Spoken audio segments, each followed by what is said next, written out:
Jokowi Undercover 2. Di sana memuat bahwa Saudara Bambang Trimulyono meyakini ijazah SD, SMP, SMA, bahkan S1 Saudara Joko Widodo palsu. Tapi dalam dakwaan, ketika mendakwa Bambang Trimulyono dan Gus Nurdin sebagai orang yang mengedarkan kabar tidak lengkap atau berkelebihan, dalam dakwaan ini jaksa tidak pernah menghadirkan saksi-saksi yang berkaitan dengan S1, hanya SD, SMP, SMA. Apakah ini juga berkaitan dengan equality before the law tadi? Ini ada rakyat yang beda-beda, bahkan dengan jaksa yang beda, tapi semestinya kan harus sama di depan hukum gitu. Saya baca itu, bahkan buku pertama Saudara Bambang Tri saya baca. Pada waktu itu Pak Tito Kapolri bilang buku ini tidak ilmiah. Di depan TV One saya bilang, Pak Tito bukan rektor Universitas Indonesia. Dia bukan the community of the professor. Yang boleh bilang begitu adalah sidang akademis. Mengatakan itu tidak ilmiah, mestinya forum ilmiah, bukan forum Kapolri. Jadi dari awal buku itu saya anjurkan bawa ke UI, diuji di situ, bawa ke UGM, bawa ke Solo, diuji di situ. Supaya dinyatakan statusnya, referensinya kurang, datanya palsu, metodologinya kacau, tidak ilmiah. Tapi udah diputuskan oleh Pak Tito waktu itu, cek berita semacam ya, itu. saya pernah menontonnya juga. Saya bikin hoax. Tito bilang itu tidak ilmiah, jangan diedarkan. Dari mana ada kesimpulan bahwa itu tidak ilmiah itu? Kalau begitu, bukunya Bung Karno, Penyambung Lidah Rakyat Indonesia juga tidak ilmiah. Karena nggak pernah diuji di akademis. Isinya retorika tuh. Kan itu soalnya tuh. Jadi semua buku itu kalau dibilang tidak ilmiah itu hasil keputusan senat akademis, bukan hasil keputusan penguasa. Beda. Jadi standar berpikir kita juga ngaco itu. Karena benci pada seseorang bilang itu tidak ilmiah, padahal dia sendiri bukan petugas ilmiah itu. Jadi hal semacam itu yang ingin saya ucapkan supaya semua buku itu harus disebut ilmiah sebelum dinyatakan tidak ilmiah itu. Yang menyatakan itu siapa? Ya orang ilmuwan, bukan pejabat, bukan jaksa, bukan polisi. Kan itu dia soalnya.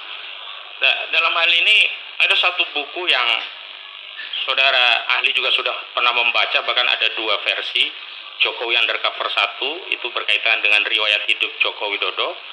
Jokowi Undercover 2 itu berkaitan dengan riwayat pendidikan yang hari ini membawa terdakwa Bambang Trimulyono sebagai terdakwa dalam kasus ini.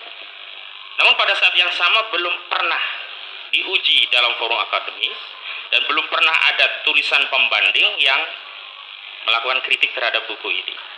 Secara otoritatif dia sendiri dalam kebenaran dan tidak bisa diganggu karena tidak ada yang menguji, tidak ada juga buku yang mengkonter. Saya mau kaitkan dengan kebijakan era SBY. Mungkin saudara Ali masih ingat Jos Adi Condor bikin buku namanya Gurita Cikeas. Dan itu secara elegan oleh Presiden SBY dibantah dengan buku dan itu juga tidak berimplikasi pada hukum. Praktik bernegara seperti apa sih yang terjadi hari ini? Itu namanya, kan SBY datang dari kalangan akademis. Dia tahu dalil akademis dibantah oleh dalil akademis supaya dialektikanya muncul. Kan itu yang mestinya terjadi itu, yang nggak terjadi hari ini itu. Sehingga saya beberapa kali diminta untuk menentukan status akademis dari sebuah disertasi itu. Disertasi nih ya. Saya bukan PhD.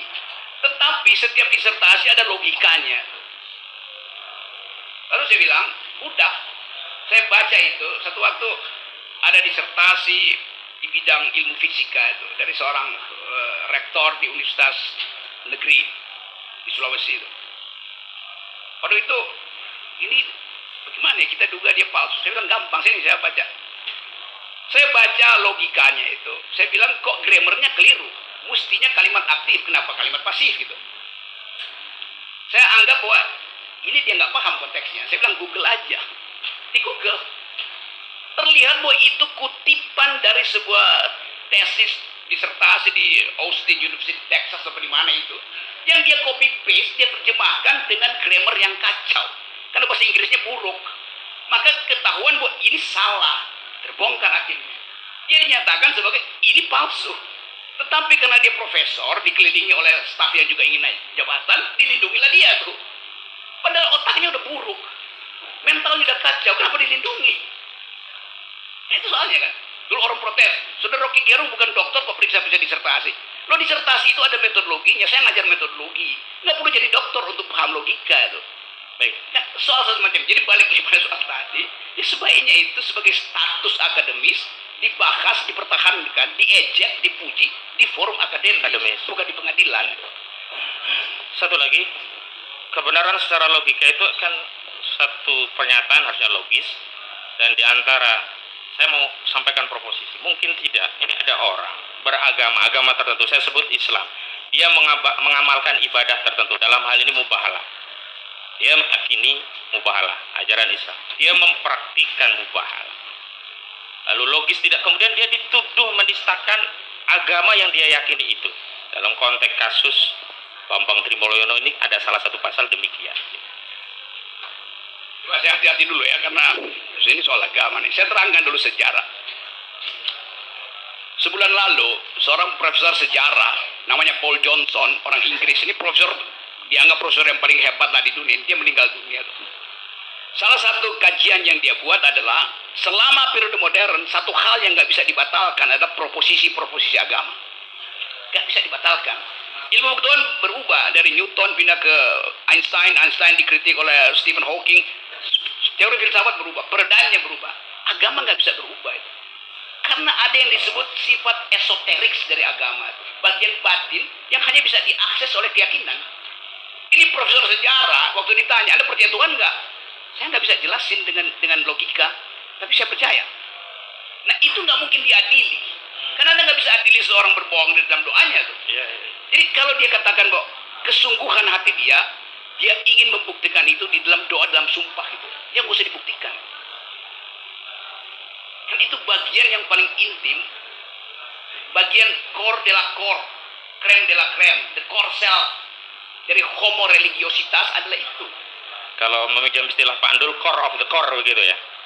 Ya, core of the core, itu terjemahan dari bahasa Prancis, creme de la creme. Ya. Baik, terima kasih Ali. Selanjutnya saya berikan kesempatan ke rekan saya. Terima kasih yang mulia, izin ke rekan sebelah kanan.